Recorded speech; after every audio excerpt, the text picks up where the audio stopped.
Hi, we're going to work out a couple more of these rational functions, including the first derivative, and I'm going to start with problem number 2 from the homework a few nights ago, and let's see what we know about it. Well, first thing to notice, first thing I like to look for anyway, is not step 1, I'd call that step 1. I like to check the Y-intercept, which I'm just going to call f of 0. And since that's negative 0 squared over 4 times 0 plus 4, that is just 0. And the next thing I like to look for are the x-intercepts.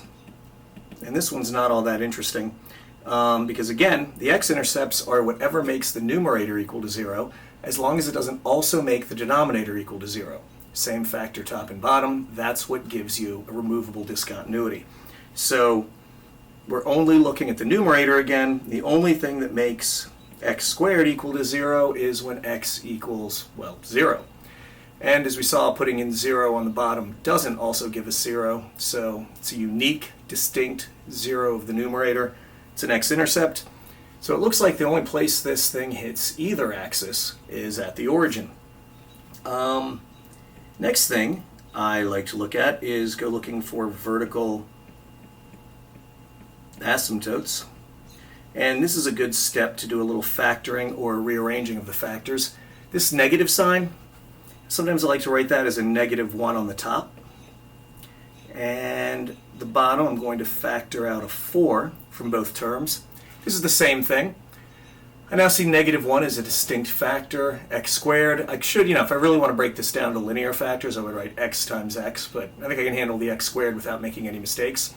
And factoring out the 4 lets me see that the only place where this function is undefined, where there is a vertical asymptote, where we try to divide by 0 and fail, is when x equals negative 1. So my vertical asymptote is at x equals negative 1. And you know what? I'm going to go ahead and graph that, since I've got this handy graph here. Boom! There you go.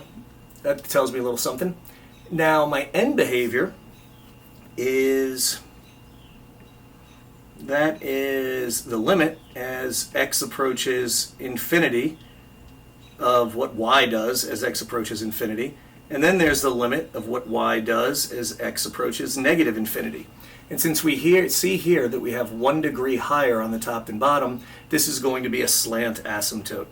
Now I'm not sure if I've really left enough room to work out the polynomial long division that you know is coming, so let's do that next. Now, I said polynomial long division. We can't do synthetic substitution because of this 4. Sure, we could factor out the 4, but that might make things a little bit more confusing. It introduces an opportunity to make another thoughtless mistake, so I like to keep those to a minimum. Same thing with this negative. I don't want to leave it out and then get a confusing slant asymptote because I forgot the whole thing was negative to begin with. So I'm just going to have a negative x squared. You saw how I took this negative, made it a negative 1 up here. Well, I'm just going to have that be, what the entire numerator that we're dividing by. Now, I do like my placeholders. Just like with numbers, there is an x term. It's just got a 0 coefficient. There is a constant term. It's 0, but you can still say it's there if it helps us. So this will help me keep track of my place value. And now the first question I ask myself is, what times 4x gets me negative x squared? And the answer is negative 1/4 x. And now when I multiply negative 1/4 x times 4x, I get negative x squared as planned. The whole point of these steps in polynomial long division is what gets rid of this first term.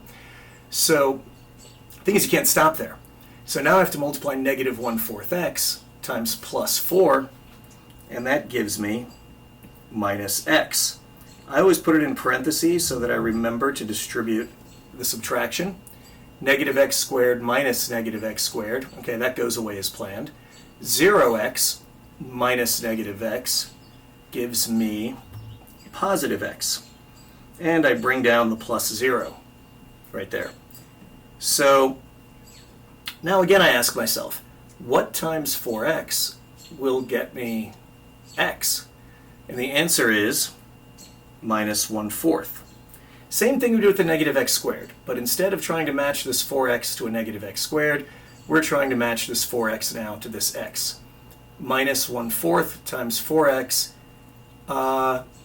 will get me, oh, I'm sorry, that should be a plus 1/4. Okay, plus 1/4 times 4x will get me the x that I want. But now I have to distribute and multiply plus 1/4 times plus 4, which gets me a plus 1. I'm subtracting all of that. X minus x, good. 0 minus 1 gets me negative 1, and that will be my remainder. So what we've just demonstrated is that y isn't just equal to negative x squared divided by 4x plus 4. It's also equal to negative 1/4 x plus 1/4 minus 1 over 4x plus 4. The remainder can be rewritten as a fraction with what we were originally dividing by, our original denominator, as the denominator of the remainder. And as x gets really, really big, either negative absolute value or positive value that just gets huge, this fraction matters less and less, and all that matters is the behavior of these first two terms, which are the slant asymptote. So that's going to be the line that this thing starts to resemble if you zoom out on Desmos, or if you just imagine it. As x gets really big in either direction, this function looks less and less like this, and more just like this line. Okay, so let's go ahead and graph that thing. It didn't leave us the most convenient tick marks on here. So 1/4 is just down here somewhere close to 1. Sorry, close to 0 actually on this scale. And then we go down about 1 and over 1, 2, 3, 4. So good thing this is just a rough sketch.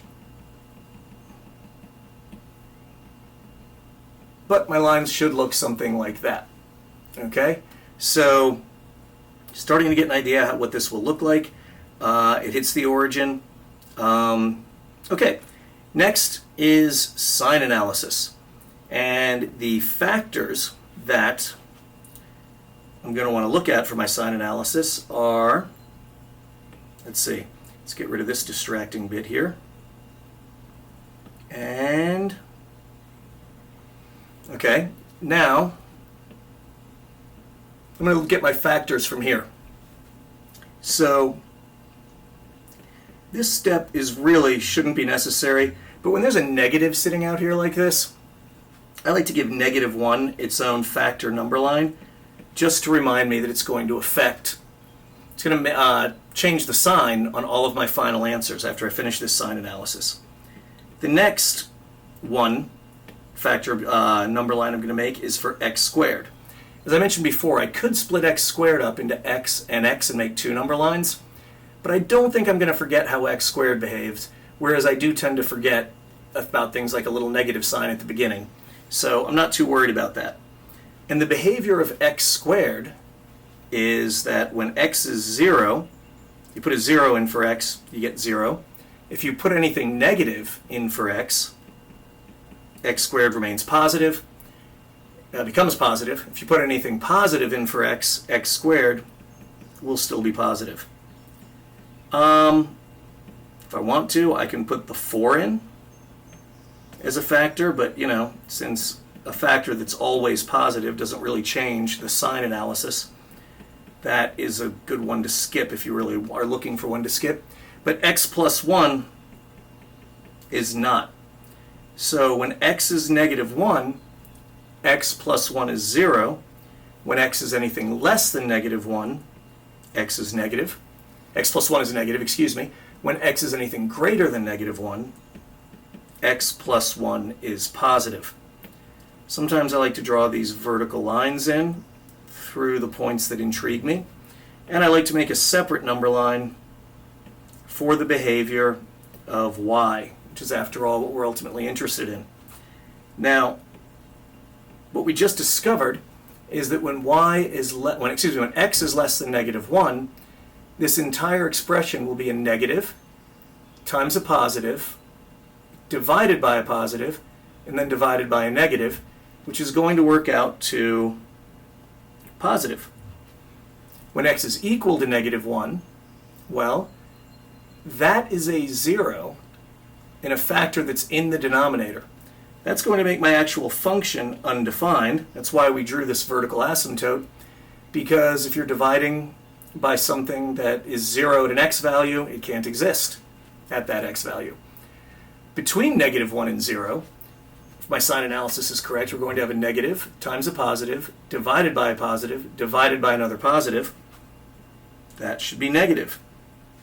At 0, we've already established that the graph passes through the origin, which makes sense, because at 0 we have a negative times 0 divided by, well, who cares? Anything divided by 0 is still 0, as long as this doesn't also produce a 0 in the bottom. Doesn't, we're good, no removable discontinuities. Okay, anytime we're greater than 0, what we have is the y behavior will be a negative times a positive divided by a positive divided by a positive. So greater than 0 is negative. Does this fit? Well, let's see. A graph that's positive and is supposed to snuggle up to this slant asymptote and this vertical asymptote might look something like that. That's reasonable. We've seen that before on some of these. And a graph that snuggles up to this vertical asymptote, let's see, according to our sign analysis, between -1 and 0, it's negative. That works. Then it hits 0, and then it stays negative. So let's see if I can draw that a little more clearly. So we've got something that snuggles up to that asymptote, hits the origin, turns around, and then snuggles up to its slant asymptote. I think this behavior is probably very likely to be accurate. I'm a little jumping the gun on this graph, though, because I don't actually know where it turns around. Pretty confident this one turns around at the origin, if only because I know the graph has to be negative, hit the origin, and then stay negative. So that's pretty conclusive evidence right there. But I just guessed where that turnaround point is, and I want a little bit more accuracy than that. So what we have to do then is take the first derivative of this function and go hunting for horizontal tangent lines. Horizontal tangent lines do not guarantee that a function turns around, but they're the great place to start looking, and if you already suspect where a function turns around, they're a great way to confirm. So to derive this thing, I will need the quotient rule, because this is a quotient. And for this negative, we're supposed to pretend that's a -1 in the front, and we can move that -1 to the denominator, the numerator. But for the first derivative, when there's like a quotient rule or something, I just like to leave the negative outside a big set of brackets and do all my calculus on the inside of these brackets. So, quotient rule, as you guys should know, is u prime v minus uv prime over v squared. So u is x squared, v is 4x plus 4, kind of ignoring the negative sign now. That's not part of the u or v, it's just coming along for the ride. So following this pattern, u prime will be 2x, v will be 4x plus 4, minus u will be x squared, and v prime will just be 4. Derivative of 4x plus 4 should just be 4. And my denominator will be 4x plus 4 squared. As I've mentioned before, it's rarely a good idea to go ahead and distribute this, just leave it as is. It's not hard to do it, but it rarely shows you anything helpful. And every once in a rare while, you might get a 4x plus 4 as a factor on the top, and then you can cancel, and you might miss that if you've distributed. So usually I just leave the denominator as is. All right, so don't forget to bring that negative along. If I distribute the 2x, I'm going to get 8x squared plus 8x minus 4x squared all over 4x plus 4 quantity squared, and that's going to be negative 4x squared plus 8x over 4x plus 4 quantity squared. Not feeling any great need to distribute this negative. And really the only thing I care about this right now is when does this rational function, this new rational function, equal 0? Well, it equals 0 when the numerator equals 0, as long as it's a distinct 0, as long as the denominator doesn't equal 0 at the same spot. So I can keep ignoring this negative sign. I can ignore the denominator for a minute, and I can just set 4x squared plus 8x equal to 0, which gives me 4x times x plus 2 equal to 0, which gives me a horizontal tangent line at x equals 0 and at x equals negative 2. So this horizontal tangent line at the origin, good guess. Really couldn't see what else it could be. The other horizontal tangent line is at negative 2. My graph isn't perfect. Okay? I guess that the minimum would be over a little bit more, closer to negative 3 it looks like. So for better accuracy, I have to erase that part and draw it again. Now, I don't know how high to make it. I don't know how high this minimum goes. So I have to do one more calculation, and that is to plug this x equals negative 2 back into the original function. Okay? So, give myself a little bit more room to do that. Alright? So, if I plug negative 2 back into the original, I get negative 2 squared divided by 4 times negative 2 plus 4. And I can't forget this negative sign on the outside. So that's going to be negative on the outside, positive 4 in the numerator, negative 8 plus 4 in the denominator. So it looks like I'm getting negative 4 over negative 4, or positive 1. My asymptote is not very well drawn if my minimum is there. Okay, so yeah, I was supposed to go, see, this led to another bit of sloppiness on my part. To draw this slant asymptote from almost 0 down here, from positive 1/4, I was supposed to go 1, 2, 3, 4 over, and then 1 up. It's a much lower slant asymptote than I drew. And now I have room to draw that minimum correctly at that horizontal tangent line. To sum up the information, since my graph's a little bit messy, as I tell you guys, if you don't want me to grade your artwork, label or give me the information somewhere else, what I'm going to have to do here is carefully write out somewhere that there is a relative minimum there at negative 1, negative 2, negative 2 comma negative 1, negative 2 positive 1. Better write it down and stop trying to say it. So there is a relative minimum at negative 2 positive 1 right there, and there is a relative maximum at the origin, 0, 0. All right? And that pretty much takes care of everything interesting going on in this graph. As I've mentioned before, you could take a second derivative. We found the first derivative here. This was y prime. You could take the derivative of this again and really prove that this is always smiling here and always frowning here. That's what the second derivative tells us, concavity, which again I like to refer to as when a graph smiles or frowns, but I'm not going to make you do that on a rational function, so that's just a little time consuming. This last one, it's hopefully a little bit easier. The y-intercept, f of 0, is negative 2 over 0 plus 2, or that would be just negative 1, it looks like. So there's my y-intercept. My x-intercepts occur when the numerator 2 equals 0. Well, that's not going to happen. So there are no x-intercepts.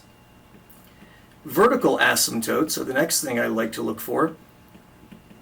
And vertical asymptotes are zeros of the denominator, as long as they're unique. x equals -2 is a 0 of my denominator. So the line x equals -2 will be the only vertical asymptote. We know it's a unique 0. It doesn't also occur in the numerator because the numerator is 2. Can't plug anything into that. End behavior. Okay, this one's a little bit easier because the end behavior is again the limit as x approaches positive or negative infinity of our original function. And the only thing we have going on here is that 2 is remaining the same value while the denominator gets really, really, really large. So either way you look, this thing has a horizontal asymptote, not a slant asymptote, but has a horizontal asymptote of y equals 0, the x-axis. Now, because we saw no x-intercepts, this particular horizontal asymptote will not be crossed. But horizontal and sometimes slant asymptotes, those things can be crossed sometimes on some functions. It's the vertical ones that can never be crossed. Okay? So just keep that in mind. This is not a hard and fast rule, but in this case, we happen to know that this horizontal asymptote that is the x-axis will not be crossed because we know this function never intercepts the x-axis. The sign analysis should be fairly simple in this case because we really don't have a lot of factors. If I want to see the factors, I can rewrite it as -1 times 2 over x plus 2. And I'm going to do a little bit more than I should really have to here. I'm going to give -1 its own number line because otherwise I sometimes forget that the whole thing was negative to begin with. And I'm going to give 2 my own number line because otherwise someone out there will ask what I did with the 2. But the 2 doesn't change anything. It's positive. It's not going to change the sign of anything, so it's not going to change the behavior. And that's all this is about, figuring out the behavior of these graphs. For my last one, I'm just going to write x plus 2, which is only interesting when x is -2, which is when it's 0. For x values less than -2, this is negative. For x values greater than +2, the entire factor is positive. So when I draw my last number line with everything interesting going on that describes how y behaves, all I really care is that about this -2 point. So when x is less than -2, my final rational function will behave as a negative divided by a positive divided by another negative. So that's going to be positive. At -2, we have a negative times a positive divided by 0. So that's undefined. That makes sense. Doesn't exist there. And for the entire rest of the behavior of this thing, we have a negative times a positive divided by a positive. The function will be positive. So now I just draw my function snuggling up to these two asymptotes and snuggling up to these two asymptotes while also hitting the y-axis at -1. And that's it. I could take the first derivative, and I'll show you what happens if I do. It doesn't look like there's any horizontal tangent lines here. There's nothing wrong with that. There doesn't have to be. So let's see if we can confirm that. So y prime, in this case, again I'll put the negative on the outside, and I will work out my product rule on the inside there. My u prime v minus uv prime over v squared. And I'm only paying attention to the 2 and the x plus 2. Again, the negative sign is just going to hang out there. So what I'm going to get is u prime, which is 0. Let's write that in easier to see color. U prime v minus u, which is 2, v prime, which is 1, over x plus 2 squared, which is going to work out to negative 2 over x plus 2 squared, which is going to work out to 2 over x plus 2 squared. 2 will never be equal to 0. Therefore, there are no horizontal asymptotes. In fact, as we've briefly discussed in class, this derivative will always be positive, never be 0 or negative. And positive in the first derivative means increasing, and that makes sense. All along this thing's behavior, except for this massive discontinuity here where it doesn't exist, all along this thing's behavior, it is increasing all the way up to infinity, and it kind of teleports to the other side of the asymptote, and then from negative infinity, it is increasing all the way to 0. So a positive first derivative, a first derivative that can never be 0 or negative, tells you have a function that is always increasing. So this graph is a fine place to stop. It's all the behavior we need to know about. What we thought would happen with pre-calculus turned out to be all there is that's going on.